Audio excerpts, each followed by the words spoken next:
Alright, quick review ulit tayo mga boss.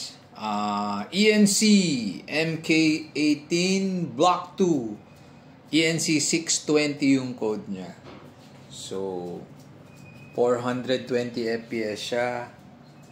Internals niya is upgraded. What you mean by upgraded? Naka double O-ring na nozzle na brass.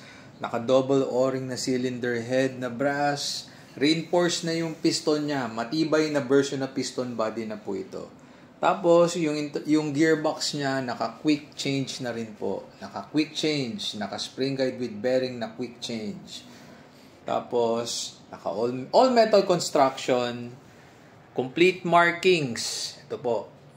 Colt and Daniel Depends na 12-inch yan.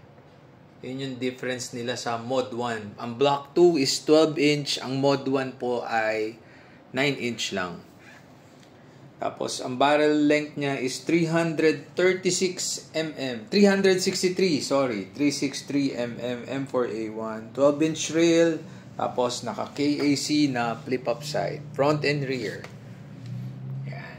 Front and rear po yung flip-up side niya. Yan. Alright? The price is for the black, the price is 13,200. And for the bronze model, it's 13,400.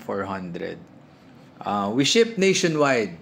Actually, nationwide. Pag interesado kayo, message lang kayo sa page namin o kaya you can message me directly. Ayan. Ito po ang ENC 620. Thank you. Maraming salamat.